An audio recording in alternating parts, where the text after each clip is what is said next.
Good afternoon, grinders. This is your RotoGrinders SimLabs analysis for Monday, February 10th for the 9-game NBA slate here on DraftKings. I'm Jordan Cooper, aka BlenderHD. BlenderHD, if you want to follow me on Twitter, hit that thumbs up button on your way in the door as we take a first look at SimLabs for today. Bringing this up, one of the first things I always take a look for beforehand is do we have any injuries that we need to look out for? What does the injury report look for on NBA tonight? We got a lot. We got a lot, folks. It's a 9-game slate. Steph Curry, Q tag. Jason Tatum and Jaylen Brown, Q tag. PJ Washington, Q tag. We got Anthony Edwards, D'Angelo Russell. We got LaMelo Ball with the Q tag. We got tons of Q tags here. So you can always go to rotogrinders.com and check out our situation room, which will show the on-off type of if this guy plays, this guy benefits, that type of stuff. Obviously, our projections will update here as the news comes in. Remember, when you're using a tool like SimLabs as well as Lineup HQ here at RotoGrinders, use it closer to lock. I know we're looking at a first look here, but this will be updated multiple times throughout the day. So as news comes in, as projections change, both the player projections and the ownership projections, this information will change as well. But if you're using SimLabs, you don't have to worry that much about it. You show up 6:30 Eastern before the slate. You take a look at the timestamp here. You can see that in the bottom left corner, and make sure you always have the updated information. So that's the caveat of these NBA videos that I will look at SimLabs right now as everything stands. But I'm here more to show you how to use the tool to come up with competitive lineups, especially if you're only playing one. If you're only playing maybe three. You're playing 3-max, small field type of stuff.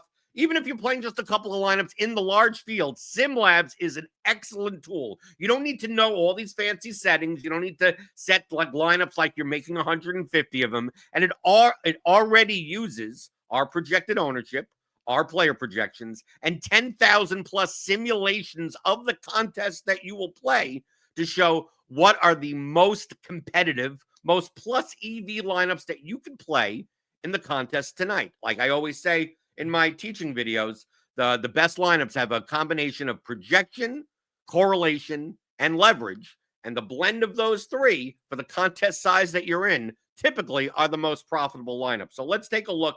The first thing we see here on SimLabs, I always like taking a look at the optimal versus projected ownership chart here, just to get a sense of what players that SimLabs says is over-owned or under-owned compared to how often they appear in optimal lineups, like the top possible lineup that you could make. So we see here that obviously Milwaukee is going to be very popular tonight. Lillard is over-owned. Now we're going to see like obviously Lillard, Portis, Kuzma. These Milwaukee guys are definitely benefiting with Giannis out. So obviously, it's going to be probably hard to avoid playing any of them. But SimLabs does say that Damian Lillard is a bit over-owned, and Anthony Edwards is a bit under-owned, assuming he plays at the point guard position. We go to power forward. We see that Banchero is tending to be over-owned. PJ Washington, a little over-owned. And then guys like Cameron Johnson, Naz Reid, Harrison Barnes. Some of these guys, a lot of slightly under-owned power forwards. So maybe we should take note of that. Then at the center position, Naz Reid was showing as a bit under-owned, and Rashawn Holmes and Trenton Watford as a bit over-owned. At the small forward position, Franz Wagner, right, from Orlando, seems like he's highly over-owned. Now, obviously, you can't fit some of these guys all in. You don't have to fade all the over-owned players, because a lot of times the over-owned players are owned for a reason because they project very well. But SimLabs will do that for you.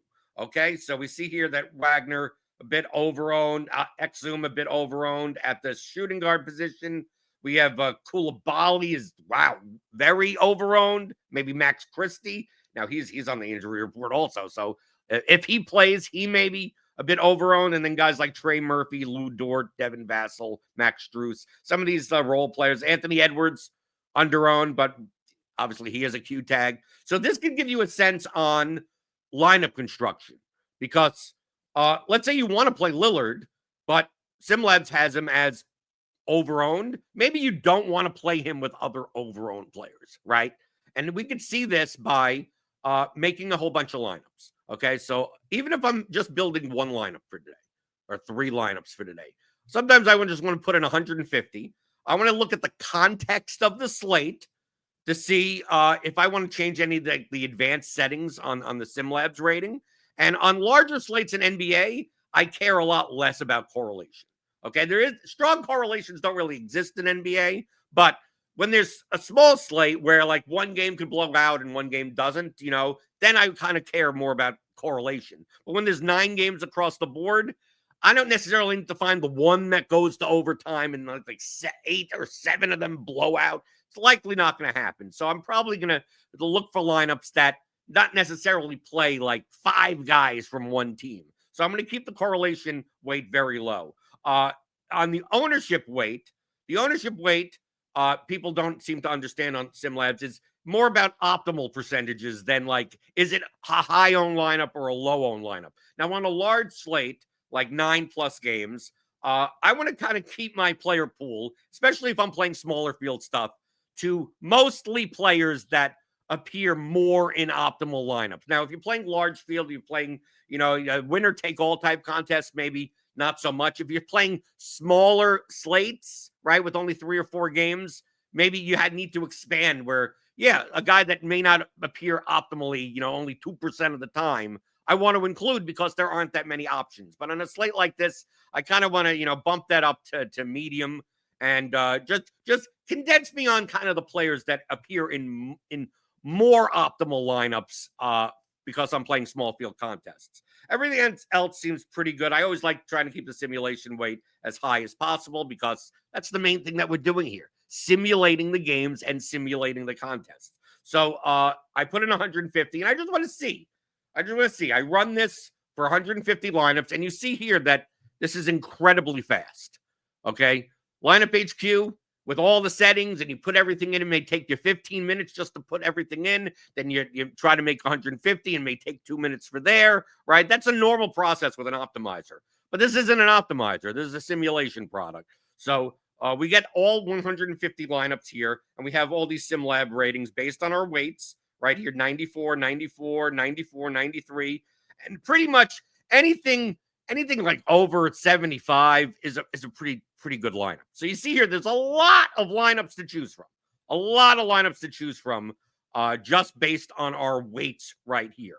And it's already gone through the rigor of the contest simulation. So you may look at some lineups and go, wow, I don't really want to play this guy. I don't really want to play this guy and that guy together. Like, you don't have to play these lineups, okay? You don't have to play these specific lineups. This is just 150 of thousands of lineups that are rated about equally to each other, or within a 20-point SimLabs rating of each other. And we can take a look at the exposures tab just to get a sense of like what players show up the most, right? It's going to be a lot of the players that project well on today's slate. We got all those Bucks players here. You can see that on the side. Jalen Williams, Gary Trent, Keyshawn George. We got a lot of Wizards, right? The Wizards are underpriced. So you get a lot of Carrington, Poole, Brogdon. And then we get we get some Steph Curry, obviously, he's questionable. Remember, you should be running this closer to lock when all the news is in, right? If news isn't in yet and Steph Curry's out, all of this data is not going to be accurate because obviously Steph Curry's projection is going to be 0. The Warriors are going to change and the ownership's going to change as well. So this is something that you should be doing closer to lock. But as long as nothing changes as of now, everything that I see here based on the current timestamp should apply. So you see a lot of Milwaukee, a lot of Washington that should be popular tonight. So you can go through. I mean, feel free to pick, one of the lineups that you see right here if you want, right? If you're going to play 3 lineups, you can pick right here. But what you could also do is I don't want to see any of the Gary Trent lineups, right? So I could just X out the Gary Trent lineups and it will just show the non-Gary Trent lineups. Or I just want to see lineups that have have Steph Curry in it, right? I can click on Steph Curry and it'll show in the search box. Here are just the Steph Curry lineups out of that 150 run. You could also save any lineups that you want, right? You can click on these little saved little tabs and save some of them, right? You could also move them over to Lineup HQ if you have a combo premium package.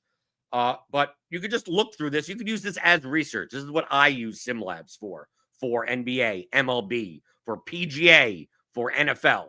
Okay, so I'm just getting a sense of, what's showing. Is it going to be avoidable? Can I avoid playing any of the Bucks tonight? Probably not. Can I avoid playing any of the Wizards tonight? Probably not. Probably. I mean, maybe a little bit more so than the Bucks. But I see here, it's like, okay, I think Lillard is going to be absurdly popular tonight. So now I can also go into the settings, right? Now I just want to choose from like 20. It'll make it a little manageable, right? I'm just looking to play 1, 2, 3 lineups tonight. Small field contest, medium results range. I want to see what the lineups that don't have Lillard look like. Okay? What do they look like? Okay? So, because there are going to be plus EV lineups that have Lillard in it. There are going to be plus EV lineups that don't have Lillard in it.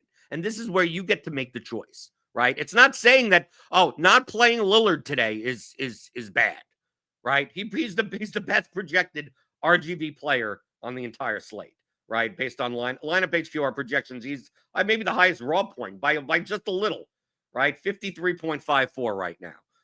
But Portis projects well. All these Bucks players project well, and they're also going to be extremely popular. We have Portis at 48% ownership. We have Lillard at 41% ownership. Now, Portis is almost 3K cheaper, so it's a little bit easier for him to, hit his value, hit his GPP ceiling, as opposed to Lillard, especially on a 9-game slate where we have plenty of other studs that we can play besides Lillard. Okay, we can still play. We can play Portis and Kuzma. Kuzma's 5,300.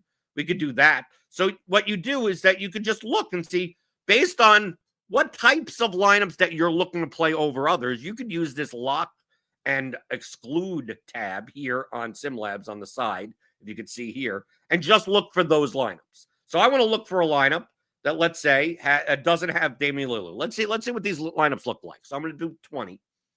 And if you do too much of this, if you lock in 3 guys and exclude these guys, next thing you know, you see SimLabs lineups that are like rated like 20 or something. You know what it's telling you? It's telling you not to do that. That's essentially what it's doing. There's no lineups that look like that. I'm sorry, dude. I mean, you could play those lineups, but SimLabs will tell you those are not profitable lineups. So let the buyer beware. Let SimLabs tell you what are more competitive lineups than others. So we can see here the top one right here without Lillard.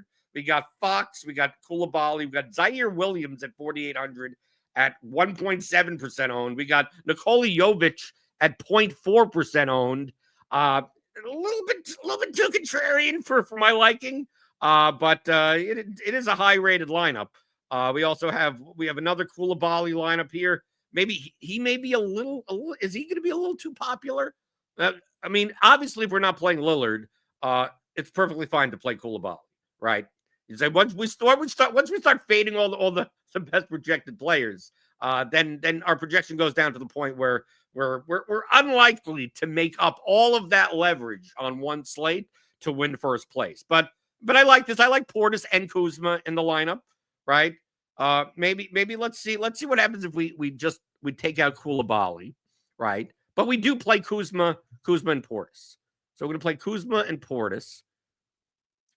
And no Lillard, no Koulibaly. But remember, this is just an example. So maybe you're on the other end of the spectrum. You're like, you want to play Lillard, but you don't want to play Portis and Kuzma. That's perfectly fine. You don't have to lock or exclude anyone in here, and you could just sort through lineups and pick one that looks good to you, right? You could do that as well. So let's see. Let's get lineups here. Let's see. Not ones that just have Steph Curry in it. Okay. Okay, so we're looking for lineups that have Kuzma and Portis, but no Lillard and no Koulibaly. Okay, so the first one that shows up here, we got Castle, Carrington, Kuzma, Portis, Green, Poole, PJ Washington, Malik Monk. Okay, not awful. Anthony Edwards is coming up if he plays as one of the most under-owned players as far as a stud, especially if we're not going to play Lillard.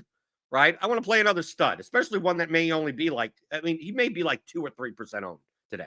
Obviously, it depends on the news that comes in. Once we once we see if Tatum or Brown are in, I mean, like, obviously, a lot of stuff changes. I want to highlight that over and over again here in these NBA videos at like 1 o'clock in the afternoon, that by 7 p.m., a lot of this information changes. So you should be doing this type of process, which maybe takes you 5 minutes most, using RotoGrinders SimLabs at that time. And definitely check out Crunch Time half an hour before lock for all of your news and information and takes and player picks, which is also on the YouTube channel. So we take a look and see Anthony Edwards in this lineup. So, I mean, this lineup isn't that bad. Right, we got Edwards, Brogdon. We're still getting the Wizards players in because, I mean, it's going to be very hard to avoid Milwaukee players. It's going to be hard to avoid Washington players. But I don't necessarily have to play them in the chalkiest way, right? So having Brogdon and Holmes here, having Portis and Kuzma there, you get Brad and Podziemski, you get Cameron Johnson, which we have as under-owned in SimLabs as well. You get Jalen Williams, which at 18% owned seems not bad, and you get Anthony Edwards at 1.6 projected owned. I like this lineup. As of now, I like this lineup. I'm gonna save that. Save that to my saved lineups over here. We can take a look at some other ones. Here's one with Steph Curry in it, right? We got 3 Milwaukee players with AJ Green in here.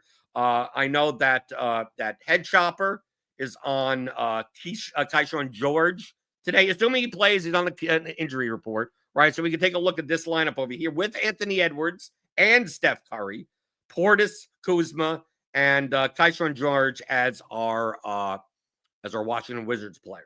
So this is I would consider this a little bit more of a larger field lineup, but I don't mind this one as well. So this one is Curry, Edwards, Nick Smith, Keyshawn George, Bobby Portis, Max Christie, Kyle Kuzma, DeMar DeRozan, who may be a little bit under-owned also at 11%, right? So we saved that lineup, right? And these are all pretty highly rated lineups. Look, 90, 90. These are all 90s.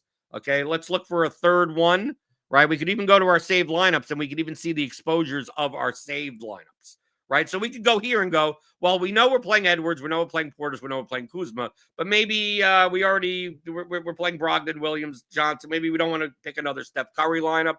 Maybe we don't want to pick another DeMar DeRozan lineup in these lineups. So you could get a sense, like if you're going to build like 5, 6 lineups, you could actually see what you're saving and how much exposure you have even in your saved lineups. So let's look at our current build and maybe find one more lineup, maybe one that doesn't have Curry. And here's one with Tatum if he plays. This also has 0.2% owned Salon. Maybe I moved past that one. Let's see, Dyson Daniels. Yeah, I mean they get a little sketchy, right? Here's the Gary Trent lineup. Here's a Batadze lineup. Okay, this one isn't all that bad. I don't know. I mean, this is a bit contrarian. You're playing De'Aaron Fox. This is another Steph Curry lineup. I mean, Steph Curry does project pretty well on this slate and maybe under-owned, depending on how much Lillard is owned. But like that's kind of where I'd be trying to get different. I think on this slate, I think there are more pivots to studs in the guard spots than in the forward spots. You're probably spending down in the small forward, power forward, even at center, right?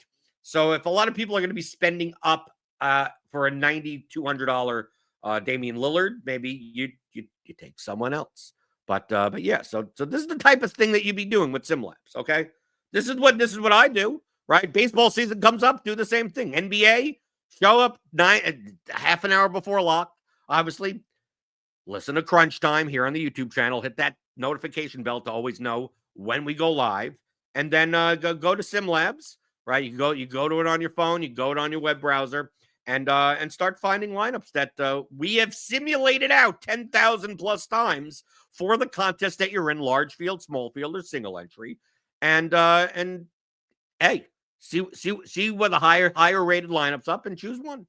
You can choose one, choose 3, choose one with whatever combination of players that you want. It does all the work for you. Projection, correlation, leverage, all at once. You don't have to futz around with 70 million optimizer settings. You can build anywhere from 1 to 150 lineups with SimLabs, and this comes as part of the Combo Lite package. You don't even have to spend up for Combo Pro. So if you sign up for Combo Lite, that's $29.99 a month. You get full access to SimLabs for NBA, MLB, NFL, PGA, It includes all of our research tools as well on RotoGrinders, as well as all of our written content. So you could read all of our premium breakdowns of the slate. And you don't necessarily get lineup HQ. You don't get the projection grids. You don't get lineup HQ. You don't get a lot of the more advanced tools, but SimLabs kind of does all that work for you. Okay, so you want to use that. Look, tisk, get the combo light package, try it out, and build your lineups that will be competitive in large field, small field, single entry, GPP lineups today for the 4 major sports. And I'll be back tomorrow taking another look at NBA as we continue on in February with no NFL. Super Bowl's over, so it's going to be NBA until MLB is back. And I'm Jordan Cooper. You could follow me on Twitter at BlenderHD. Hit that like button on your way out the door. You know how much I like the thummy thumbs. And I'm always here for you, talking all things you're thinking about in daily fantasy props and pick them on your SimLabs analysis video for today.